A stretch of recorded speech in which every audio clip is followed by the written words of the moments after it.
Hi everyone, welcome back to AA online solution. एक नई video में आप सभी का स्वागत है और ये वीडियो बहुत ही खास होने वाली केमिस्ट्री के लिए, क्योंकि आपका सवाल आ रहा है केमिस्ट्री थोड़ा डल है, क्योंकि बच्चों को ना 9 से ही तो बच्चा मतलब डल होना शुरू हो जाता है, नहीं पढ़ता तो डल हो जाता है। तो हम लोग इस वीडियो में पढ़ने वाले इलेक्ट्रॉनिक विन्यास के बारे में। अगर आपको इलेक्ट्रॉनिक विन्यास नहीं पता है तो आप जो है यौगिक का निर्माण नहीं कर पाओगे, इलेक्ट्रॉन बिंदु संरचना नहीं बना पाओगे, सह संयोजक यौगिक कैसे बनता है वो नहीं बना पाओगे। आपके अंदर सवाल आएगा सर NaCl क्यों हो गया, सर NaCl क्यों हो गया, NaCl2 क्यों नहीं हुआ।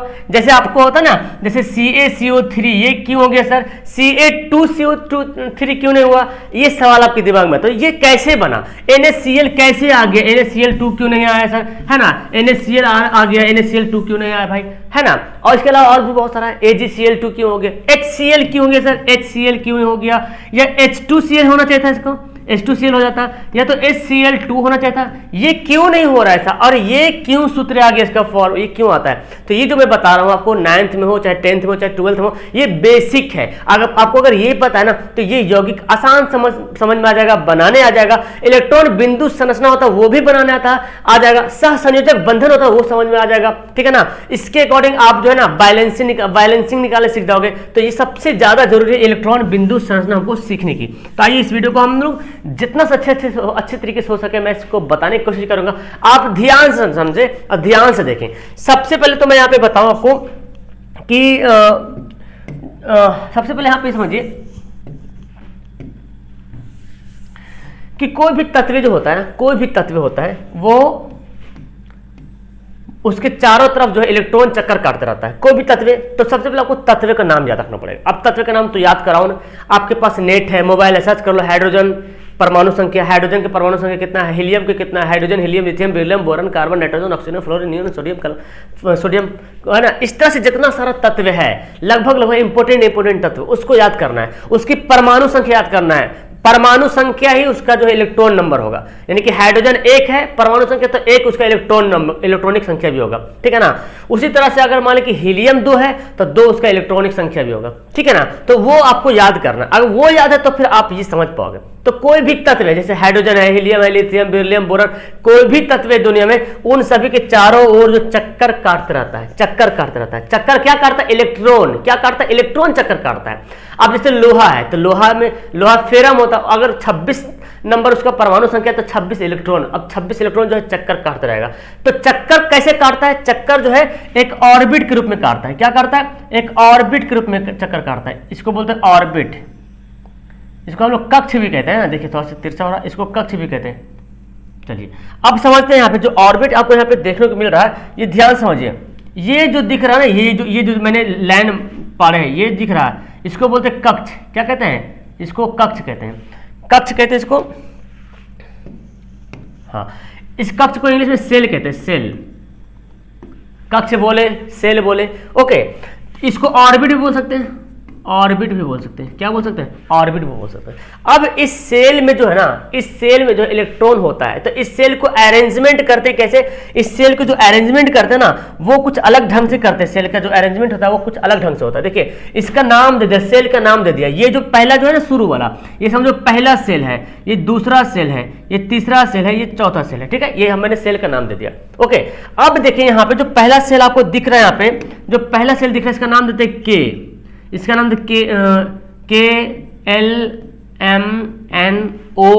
आगे तुम ले जा सकते हो, कोई दिक्कत नहीं। KLMNO कर दिया मैंने, KLMN कर दिया। मतलब अगर देखा जाए तो इसमें जो रखा था KLMNOP, ऐसे आगे बढ़ा सकते हैं, ठीक है ना। तो ये 4 जो है कक्ष होता है। क्या होता है, कक्ष होता है, यानी कि 4 सेल होता है। इसके बाद इस कक्ष के अंदर जो है उपकक्ष होता है। इस कक्ष के अंदर क्या होता है, उपकक्ष होता है, उपकक्ष। क्या होता है, उपकक्ष, जिसको बोलते हैं सब सेल बोलते हैं। क्या बोलते हैं, सब सेल बोलते हैं। अब सब सेल क्या होता है सर, जैसे एक ठो रूम है, ठीक है ना, एक रूम है, रूम के अंदर छोटा छोटा रूम बना दिए, रूम के अंदर 4 को छोटा छोटा रूम बना दिए। तो 4 को जो छोटा छोटा रूम है ना उसको बोलेंगे सब रूम, समझ रहा ना। एक रूम है और रूम के अंदर 4 को छोटा छोटा रूम है तो उसको बोलेंगे सब रूम। उसी तरह से एक कक्ष है और कक्ष के अंदर जो और छोटा छोटा है उसको बोलते हैं उपकक्ष बोलते हैं, समझ में आ रहा। कक्ष के अंदर क्या है, उपकक्ष है। तो उपकक्ष का नाम भी आपको याद करना है SPDF, समझ रहा। उपकक्ष नाम क्या है, SPDF नाम है। अब पीडीएफ आप लोग करते रहते हो, शुरू में एस लगा देना, एस पीडीएफ। ओके, ये हो गया। अब ये हम अब देखिए एस पीडीएफ, अब ये जानना है कि पहला कक्ष में कौन कौन सा उपकक्ष है, ठीक है ना, दूसरा कक्ष में कौन कौन सा उपकक्ष है, तीसरा कक्ष में कौन कौन सा उपकक्ष है। तो जो पहला है ना, वो पहला जो दिख रहा है के, इसमें जो एस नाम का उपकक्ष रहता है, ठीक है ना, और दूसरा में एस पी नाम का रहता है, एस पी, पहला में एस, दूसरा में एस पी, और तीसरा में S P D, S P D, ठीक है ना, और चौथा में एस पी डी एफ। ये जिस तरह से हम क्रम संख्या बढ़ाते जा रहे हैं, इसका उपकक्ष की संख्या भी क्या हो रही है, बढ़ते जा रही है। पहला कक्ष में एक ठो उपकक्ष है एस नाम का, दूसरा कक्ष में यानी कि एल वाला कक्ष में एस पी है, फिर एम वाला कक्ष में एस पी डी है, और फिर एन वाला में एस पी डी एफ। आगे भी बढ़ाएंगे तो एस पी डी एफ ही रहेगा, एस पी डी एफ से आगे नहीं बढ़ना है। उपकक्ष 4 ही पीस रहेगा, अधिक से अधिक उपकक्ष कितना है, अधिक से अधिक उपकक्ष जो है वो 4 ही है, ठीक है ना। तो इतना तो समझ में आपको आ गया कि एक को कोई एक अगर तत्व है तो उस तत्व के चारों इलेक्ट्रॉन क्या करता है, चक्कर काटता रहता है, और उन चक्कर काटने का जो इस तरह ऑर्बिट बना होता है, ठीक है ना, नाम दे दिया।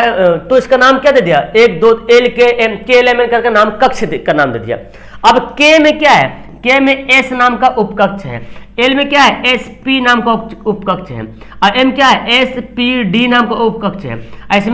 इसमें क्या है, एस पी डी एफ नाम का उपकक्ष है। तो ये आपको पहले पता होना चाहिए, इतना पता चल गया तो आप आराम से हम बना पाते हैं, ठीक है ना। चलिए अब समझते हैं। अब ये तो समझ में आ गया कि हमको कैसे करना है, उपकक्ष क्या होता है, कक्ष क्या होता है, समझ में आ गया उपकक्ष क्या होता है। अब देखिए यहाँ पे जो पहला कक्ष का नाम क्या था, पहला कक्ष का नाम क्या था, के नाम था, है ना। दूसरा कक्ष का नाम क्या था, के एल एम नाम था, एल नाम था। तीसरा कक्ष का नाम क्या था, एम था। चौथा कक्ष का नाम के एल एम एन। ओके, समझ रहा। पहला कक्ष में एस नाम का उपकक्ष है, और दूसरा में एस पी नाम करते हैं, और तीसरा में एस पी डी नाम का है, और चौथा में एस पी डी एफ। मैं आपको मतलब अच्छे तरीके से मैं लिख दिया यहाँ पे, ठीक है ना। अब समझते हैं। अब सबसे पहले पॉइंट ये समझो कि एस पी डी एफ नाम का जो उपकक्ष है, इसमें अधिक से अधिक कितना इलेक्ट्रॉन आ सकता है। जैसे कि मैंने उपकक्ष बना दिया, रूम के अंदर 4 गो रूम बना दिया, तो एक रूम में के गो आदमी रहेगा, समझा रहा ना। पहला रूम में क्या आदमी रह सकता है, हो सकता है 4 गो रूम, तो एगो कोई छोटा है, कोई बड़ा है, कोई इससे बड़ा है, ऐसे हो सकता है। तो एक रूम के अंदर 4 गो रूम बना दिए, कोई छोटा है, कोई बड़ा है, कोई मंझली है, कोई इस टाइप से। तो अब हमको जानना कि एक रूम में के ठो आदमी रहेगा, अधिक से अधिक के आदमी रह सकता है ना। ज्यादा से ज्यादा मतलब कितना आदमी रह सकता है, उससे ज्यादा नहीं रखना है। तो यहाँ पे उसी तरह से जो के एल एम नाम का जो उपकक्ष है, उसका जो उपकक्ष एस वाला जो उपकक्ष है, इसमें अधिक से अधिक 2 इलेक्ट्रॉन रहेगा। कितने इलेक्ट्रॉन, 2 इलेक्ट्रॉन रहेगा। अब 2 आपको याद हो गया तो 4 बढ़ाते जाएंगे। जैसे समांतर श्रेणी में कैसे पढ़े थे आप लोग, तो अभी इसमें क्या हो जाएगा, इसमें जो है अधिक से अधिक 4 इलेक्ट्रॉन रहेगा, ठीक है ना। इसमें 4 हो गया, 2 4, अब आगे 4 बढ़ाते कितना हो गया, 2 4 6 हो गया, 6 4 10, जोड़ते जाएंगे। 2 में अच्छा सॉरी 4 बढ़ाएंगे, मैंने 2 में 4 बढ़ाएंगे तो क्या हो जाएगा, 6 हो जाएगा, और 6 में 4 बढ़ाएंगे तो क्या हो जाएगा, 10 हो जाएगा, और 10 में 4 बढ़ाएंगे तो क्या हो जाएगा, 14 हो जाएगा, ठीक है। ये है यानी कि एस नाम का जो उपकक्ष है उसमें 2 इलेक्ट्रॉन ज्यादा रह सकता है। पी नाम का जो उपकक्ष उसमें 6 इलेक्ट्रॉन ज्यादा रह सकता है। डी नाम का जो उपकक्ष उसमें ज्यादा 10 इलेक्ट्रॉन रह सकता है, 10 से ज्यादा नहीं रहेगा। और एफ नाम का जो उपकक्ष है उसमें अधिक से अधिक 14 इलेक्ट्रॉन रह सकता है, ठीक है ना।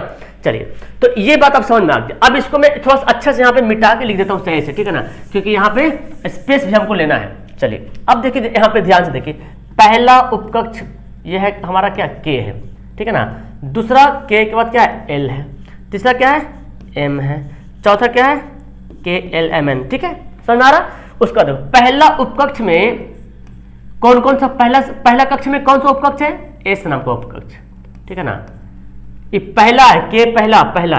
और दूसरा यानी कि एल कक्ष में कौन कौन उपकक्ष है, एस है और क्या है, पी है, क्लियर है। और तीसरा जो उपकक्ष है उसमें नाम क्या क्या है, एस है, पी है और डी है, ओके। और चौथा जो है उसमें कौन कौन है, एस है, पी है, डी है और एफ है, ठीक है ना। अब इस उपकक्ष का नाम भी देते हैं, जैसे कि मैं 4 गो रूम है, ये बोल दे 4 को रूम के अंदर 4, एक रूम के अंदर 4 रूम है, तो बोल दिए रूम पहला, मतलब एक रूम के अंदर 4 को रूम है, तो बोले पहला रूम, दूसरा रूम, तीसरा रूम, चौथा रूम। अब एक रूम में ज्यादा ज्यादा 2 बंदा रहा, ये बाहर निकलेगा तो बोले रे कौन रूम से निकला बाहर, तो बोलेगा रूम नंबर 1 से निकले हैं, पता चल जाएगा। कोई बोलेगा अब ये देखो इसमें भी एस है, इसमें भी एस है, मान लो कि ये रूम है ना, इसमें भी एस नाम का कक्ष है, देखिए इसमें भी एस नाम का है उपकक्ष, इसमें भी। अब इसको कैसे पहचाने कौन वाला एस नाम का कौन उपकक्ष किसमें से आया, कौन सा कक्ष से निकल गया, कौन सा रूम से निकल गया, तो इसका नाम कर देते हैं। तो पहला कक्ष में जो उपकक्ष है उसका नाम दे दे, पहला उपकक्ष हो गया। इसको क्या बोलेंगे, दूसरा तो 2s 2p, ठीक है ना।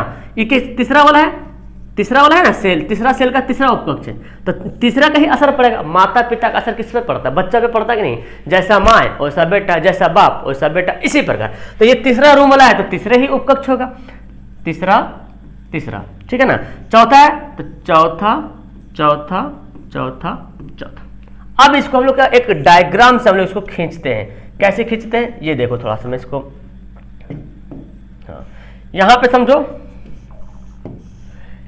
इसको हम लोग पहले ना एक एरो से इंडिकेट करेंगे, क्योंकि हमको जो लिखने का जो तरीका इलेक्ट्रॉनिक विन्यास बनाने का तरीका है वो इसी प्रकार। तो ये आपको समझ में आ गया। तो पहले हम इस तरह से एरो लेते हैं, इसका एरो इस तरह से आएगा, ठीक है ना, इस तरह से आया। फिर दूसरा एरो जो है देखिए तिरछे से आ रहा, ओके। फिर तीसरा एरो देखिए ये आएगा, ये इसको टच करेगा और इधर जाएगा, ठीक है ना। चौथा इधर से आएगा, इधर जाएगा, इनकी देख रहे ना एरो बना हुआ है। पांचवा इधर से आएगा, ये ऐसे चल जाएगा। छठा इधर से आएगा, ठीक है, ये समझ गए, ध्यानपूर्वक समझ गए ना आपने। तो ये क्या है, पहला उपकक्ष है, दिख रहा है ना, ये दूसरा है और दूसरा का पी भी है। हाँ ये बहुत ध्यान से समझिएगा आप लोग, क्योंकि इसी पे हमको बनेगा। अब SPDF का मतलब आप समझ गए अच्छे तरीके से, है कि नहीं। SPDF का मतलब आप समझ गए अच्छे तरीके से, बहुत अच्छे तरीके से समझ गए आप कि SPDF क्या होता है, ठीक है। अब हमको जो बढ़ने का क्रम है ना, पहला जब भी कोई भी किसी भी तरह का इलेक्ट्रॉनिक विन्यास निकालना हो तो हम इधर से बढ़ेंगे। देखिए इधर से आए, है ना, इधर से आने पर इधर घूम जाएंगे, ये क्या होता है उधर घूम जाता है, इधर से आने पर इधर क्या होता है घूम जाता है, फिर इधर से शुरू होता है, फिर इधर से आएगा, फिर इधर क्या हो जाएगा घूम जाएगा, ये वाला इधर घूम जाएगा, है ना। फिर इधर से आएगा, फिर इधर से आएगा तो ये वाला क्या होता है, फिर इधर घूम जाएगा, फिर इधर से आएगा, फिर इधर से आएगा तो ये वाला क्या हो जाएगा, इधर घूम जाएगा, ठीक है ना। फिर यहाँ पहुँचेगा, फिर आएगा तो फिर घूम जाएगा, फिर यहाँ पहुँचेगा, फिर आएगा तो ये इधर घूम जाएगा, ओके। फिर ये यहाँ पर आएगा, आगे रहेगा, आगे है SPDF, तो आगे लास्ट SPDF रहेगा। अगर N वाला MNO करोगे तो SPDF, वो भी SPDF कहलाएगा, ठीक है। ये समझ में आया, ये कैसे हमको बढ़ना इलेक्ट्रॉनिक विन्यास लिखना, तो कैसे बढ़ना। हम यहीं पे एक इलेक्ट्रॉनिक विन्यास आपको निकाल के बताते हैं, तब आपको बहुत अच्छे तरीके से समझ में आ जाएगा कि कैसे आपको निकालना है। चलिए यहाँ पे मिटा दें। ये बात आपको याद होगा कि पहला S वाला उपकक्ष में 2 इलेक्ट्रॉन रहेगा, P वाला उपकक्ष में 6 इलेक्ट्रॉन, 4 बढ़ाते जाएंगे, 6 इलेक्ट्रॉन रहेगा, D वाला में 10 इलेक्ट्रॉन और F वाला में 14 इलेक्ट्रॉन, ठीक है ना। चलिए तो हम यहीं पे बना के दिखाते हैं आपको, ताकि आपको समझ में आ जाएगा।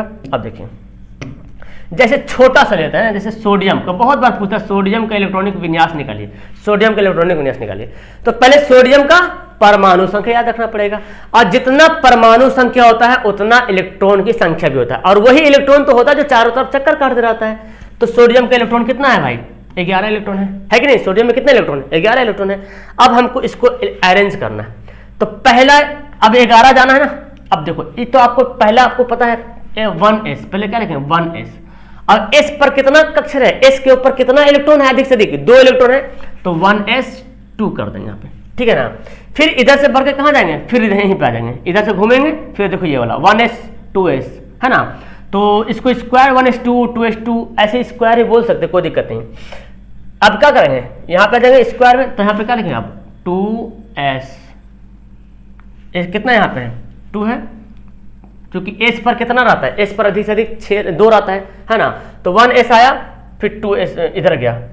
अब ये जो इधर आ गया है, तो अब फिर कहाँ जाएंगे, फिर p के पास आ जाएंगे। देखिए ये इधर आया, इधर से इधर गए, इधर आए, फिर इधर आए, ओके। अब कहाँ जाएंगे, p पे जाएंगे। तो देखो 2 2 4, और p वाला जाएंगे तो 2p लिख देंगे, और p पर कितना उपकक्ष है 6 होगा ना, पी पे कितना उपकक्ष है, 6 उपकक्ष है, तो 1s2 2s2 2p6 कितना हो गया, जोड़िए ऊपर इलेक्ट्रॉन, 6 2 8 2 10 और यहाँ पे 11 है तो एक तो घट गया। अब इसके बाद कहाँ जाएंगे, इसके बाद यहाँ पे 3s के बाद आ जाएंगे, 3s के पास आ जाएंगे, तो यहाँ पे लिखेंगे 3s, s के ऊपर क्या लिखेंगे 1, क्योंकि s के ऊपर अधिक से अधिक 2 इलेक्ट्रॉन है तो कम से कम एक तो रह सकता है, कम से कम हम कुछ भी लिख सकते हैं, घटने के बाद पूरा डाल देंगे, कम से कम में हम जो भी आएगा एडजस्टमेंट होगा सब लिख देंगे, लेकिन हमको s के ऊपर 2 से ज्यादा नहीं बढ़ाना है, p के ऊपर 6 से ज्यादा नहीं बढ़ाना है, d के ऊपर 10 से ज्यादा नहीं बढ़ाना है, f के ऊपर 14 से ज्यादा नहीं बढ़ाना है। अब इसी बात को देखो, ये क्या है, पहला कक्ष है, 1 लिखा था क्या, पहला कक्ष है, तो पहला कक्ष में कितना इलेक्ट्रॉन है, देखो तो 2 इलेक्ट्रॉन है। दूसरा कक्ष कौन है, ये दोनों देखो दूसरा कक्ष में है कि नहीं, 1s2 2s2 2p6, तो जिसके साथ 2 2 लगा हुआ वो दूसरा कक्ष हो गया, तो दूसरा कक्ष में कितना इलेक्ट्रॉन हो गया, 2 यहाँ पे 6 यहाँ पे, 6 4 10, सॉरी 6 2 8 ना, 6 2 8 और एक तो क्या बचा, यहाँ बचा। तो हम इलेक्ट्रॉनिक विन्यास हम 2 तरीके से इंडिकेट करते हैं, आप इस तरीके से भी इलेक्ट्रॉनिक विन्यास लिख सकते हो और उसी के आधार पे ये वाला बनता है। तो ये तो हमको बताते हैं सर लोग कि ऐसे बना दो, लेकिन एक्चुअली ये बना कैसे, ये आया कैसे, ये इसी से आया। तो हमको बेसिक पता होना चाहिए, जब बेसिक पता रहेगा तो आसानी पूर्वक से हम आपको मतलब ये काम हम कर सकते हैं, ठीक है ना, समझ आया। अब इसी प्रकार हम एक और एक दो एग्जांपल देते हैं ताकि आपको बनाने के लिए आ जाए। जैसे कि इसको तो अभी रखते हैं क्योंकि इसी के आधार पर तो हमको बनाना है। जैसे लेते हैं हम क्या, क्लोरीन लेते हैं, क्लोरीन की परमाणु संख्या कितना होता है, 17 होता है, बहुत नॉर्मल सी बात है, आपको बनाने सिखा रहा हूं, इस बात सब बना लीजिएगा आप, टेंशन नहीं लीजिएगा, है ना, जो जो इंपोर्टेंट है। तो क्लोरीन को चढ़ाते इसका इलेक्ट्रॉन कितना होता है, तो देखिए पहला कहां आया, पहला तो इधर जाएंगे 1s, s के ऊपर कितना इलेक्ट्रॉन, 2 इलेक्ट्रॉन, ठीक है। उसके बाद कहां आएंगे, इधर के बाद इधर आएंगे तो 2s लिख देंगे, 2s, और s के ऊपर कितना इलेक्ट्रॉन है, 2 इलेक्ट्रॉन, अधिक से अधिक 2 इलेक्ट्रॉन रखना है। 2 हो गया खत्म, अब क्या है 2p आना है, 2p देखिए 2p। और आपको पता है यार, आपको क्या पता है, p के ऊपर कितना 6, आपको पता है कि पहला कक्ष में, हाँ पहला ऑर्बिट में s नाम का, दूसरा ऑर्बिट में sp नाम का, तीसरा ऑर्बिट में spd है, चौथा में spdf है, तो उसी के अनुसार बन रहा है। देखिए ये हुआ, ये 1s हुआ, फिर देखो दूसरा आया, फिर दूसरा गया, फिर क्या है तीसरा आया, है ना, तीसरा आया, देखो तीसरा, तो 2p के बाद इधर आना है, इधर नहीं चल जाना, खसक जाना है इधर, तो 2s 3s लिखेंगे, 2p खत्म, अब 3s यहाँ पे जोड़ते जाना है, 17 हो जाना हमको है 3s, तो 3 4 लिखा रहा, मतलब ये कक्ष बता रहा, कितना हो गया 2 2 4 2 2 4 6 4 10 2 12 हुआ। अब इसके बाद कहाँ जाएंगे, इसके बाद कहाँ आएंगे, यहाँ पे आ जाएंगे 3p में आ जाएंगे, तो यहाँ पे लिखेंगे 3p, अब p के ऊपर कितना है 6, तो कितना हो गया 6 6 12 12 13 14 15 16 17 18 हो गया। तो हमको 6 के हम कम कर सकते हैं ना, क्योंकि 6 तो अधिक से अधिक 6 है, तो हम कम भी लिख सकते हैं, 2 2 4 6 4 10 2 12, अब 12 5 17, तो p पर ज्यादा से ज्यादा 6 इलेक्ट्रॉन आ सकता है, p पर ज्यादा से ज्यादा कितना इलेक्ट्रॉन रहेगा, 6 इलेक्ट्रॉन रहेगा, तो हम 6 से कम भी लिख सकते हैं, जैसा हमारा अकॉर्डिंग बनेगा। चलिए अब जब ये समझ में आ गया तो मुझे बताइए, ये पहला कक्ष है, हम ये भी इलेक्ट्रॉनिक विन्यास इसको भी बोल सकते हैं कि ये इलेक्ट्रॉनिक विन्यास है, ठीक है, क्लोरीन के इलेक्ट्रॉनिक विन्यास है। ओके, अब अगर हमको नॉर्मल सा लिखना है, 2 8 18 के टाइप में लिखना है, तो देखो पहला कक्ष में कितना इलेक्ट्रॉन, देखो तो 2 इलेक्ट्रॉन है, और दूसरा कक्ष में कितने इलेक्ट्रॉन, देखिए 6 2 8 इलेक्ट्रॉन है, और तीसरा कक्ष में ये जहां 3 3 लगाओ समझ लो तीसरा कक्ष है वो, तो 5 2 7 हो गया। तो ऐसे ही लिखते हैं ना, एग्जाम में अक्सर ये वाला पूछता है कि क्लोरीन का इलेक्ट्रॉनिक विन्यास क्या है, और कभी कभी अगर क्वेश्चन को टफ बनाना हो ना तो ऐसे दे देगा, तो जो बचवा पढ़ने ने क्या है तो उसको दिमाग के ऊपर से भाग जाएगा, ई क्या है भाई सब 1s 2s समझ में नहीं आ रहा सर, है ना, हमको समझा दीजिए। तो ये तुम्हारा बेसिक है। ओके, और हम एल्युमिनियम वगैरह का निकालते हैं ताकि आपको समझ में आ जाए, इसको मिटा देते हैं, ठीक है ना, नोट स्क्रीनशॉट ले लीजिएगा। चलिए इसको मैं इसलिए नहीं हटा रहा हूं क्योंकि ये तुम्हारे लिए बहुत ज्यादा इंपॉर्टेंट है। अब एल्युमिनियम का देखते हैं, एल्युमिनियम का कितना इलेक्ट्रॉन होता है, एल्युमिनियम पर 13 होता है ना, एल्युमिनियम का 13 इलेक्ट्रॉन, 13 परमाणु संख्या होता है तो 13 इलेक्ट्रॉन होता है। अब देखिए एल्युमिनियम का हमको क्या निकालना है, पहला कहाँ जाएंगे 1s में जाएंगे, 1s, s के ऊपर कितना पावर, s के ऊपर कितना संख्या, या s पर यानी कि s मतलब सब सेल में कितना इलेक्ट्रॉन, 2 इलेक्ट्रॉन, तो अभी 13 तक है ना, 13 तक बढ़ाना है। उसके बाद अब कहाँ जाएंगे, इसके बाद 2s में जाएंगे, 1s पूरा फुल हो गया है ना, फिर 2 पहला कक्ष पूरा फुल हो गया, 2s पर पावर 2, तो अब एस के बाद कहाँ जाएंगे, पी में जाएंगे, यहाँ से घूमेंगे तो ऐसा नहीं कि यहाँ से ऐसे घूमेंगे, नहीं, यहाँ से घूमेंगे तो ऊपर से आएंगे, यहाँ से घूमेंगे तो ऊपर से आएंगे, यहाँ से घूम के ऊपर से आएंगे, ऐसे नहीं कि यहाँ से इधर चल जाएंगे फिर ऐसे, नहीं, गलत हो जाएगा फिर। ओके, ऐसे जाना है, ठीक है ना, ऐसे जाना, ये मतलब ऐसे जाना है, ऐसे, ये ऐसे जाना है ऐसे, ठीक है ना, किताबों में ऐसे बना रहता है, देखे होंगे आप लोग, किताब में ऐसे बना रहता है, ठीक है ना। तो अब हो गया 2s के बाद कहाँ जाएंगे, 2p के बाद जाएंगे, 2p, तो p के पास कितना 6 है, तो कितना हो गया भाई, देखिए तो 13 है ना, 2 2 4, 6 4 10 हो गया, 3 और बच रहा। तो इसके बाद कहाँ आएंगे, ये 2p हो गया, 3s आएंगे, 3s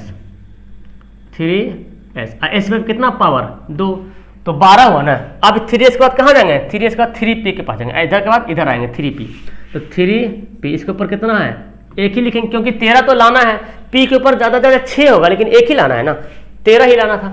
अब देखिए, अब हम इसको अगर हम इस फॉर्म में लिखते हैं 2 8 18 32 में लिखते हैं, तो पहला कक्ष में 2 इलेक्ट्रॉन है ना, और दूसरा कक्ष में देखो 2 2, तो दूसरा कक्ष हो गया 6 2 8 इलेक्ट्रॉन, और तीसरा कक्ष में देखो 2 1 कितना हो गया 3 इलेक्ट्रॉन। तो ये है इलेक्ट्रॉन एल्युमिनियम का इलेक्ट्रॉनिक विन्यास, ठीक है ना। वीडियो 20 मिनट का वीडियो बन गया है। तो अब आपको हम कुछ होमवर्क दे रहे हैं, ठीक है ना, वो आप बना करके नीचे कमेंट बॉक्स में कमेंट कीजिए। आपको समझ में आ गया ना कैसे बनाना है, ये आपको पैटर्न खाली याद रखना है, ये आपको इधर से जाना है। और दूसरा बात ये याद रखना कि एस पर ज्यादा 2 ही रहेगा, पी पर ज्यादा 6 ही रहेगा, और डी पर 10 रहेगा, एफ पर 14, इससे ज्यादा नहीं जाना है। ओके, और ये जाने का क्रम याद कर लीजिए, इधर से 1s 2s 2p 3s, इसको याद कर लो, 1s 2s 2p 3s 3p 3s, फिर देखो 1s 2s 2p 3s 3p हो गया। अब p का d ने चल जाना, 3d ने चल जाना, गलत हो जाएगा। फिर जो बढ़ने का जो तरीका है, बनाने का तरीका ऐसे है। फिर 4s का देखो, फिर 3d आ गया, 4s 3d 4d, या तो तुम इसको नोट कर लो कॉपी में। अब आपको बनाना है और मुझे कमेंट करना है, ठीक है ना। बनाना किसको है, कैल्शियम का बनाना। अब जब बनाओगे ना, तो पहले आप परमाणु संख्या देख लेना, ठीक है ना। कैल्शियम का बना दो, उसके बाद आप जो है ना मैग्नीशियम का बना दो, चलो ज़्यादा नहीं, मैग्नीशियम का बना दो, ठीक है ना। उसके बाद आपको मैं देता हूँ और देता हूँ कुछ, चलो मुझे आप नियोन का बना के दिखा, नियोन, हाँ चलो नियोन का बना दो, नियोन का बना दो। और आपको मैं दे रहा हूँ, उसके बाद आप मुझे बना के दिखा दो, आर्गन का बना के दिखा दो, आर्गन का। अब किसका परमाणु संख्या कितना है वो आप देख लीजिएगा, ठीक है ना। आर्गन का 4 हो गया ना। और उसके बाद मैं आपको देता हूँ कुछ एक्स्ट्रा देता हूँ, अलग से देता हूँ। वो क्या है भाई साहब, आपको मैं देता हूँ नॉर्मल सा, ऑक्सीजन का बना दो, ऑक्सीजन का। चलो ये 5 तुम्हारे लिए होमवर्क है, इसको बनाओ और नीचे कमेंट बॉक्स में कमेंट करो।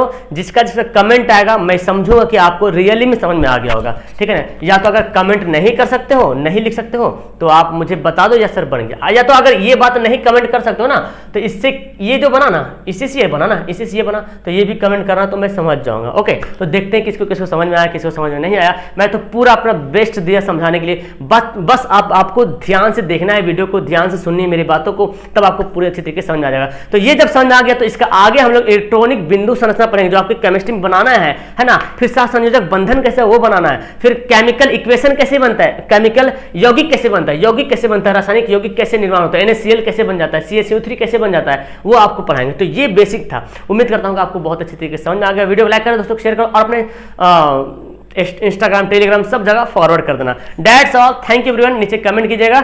Okay bye.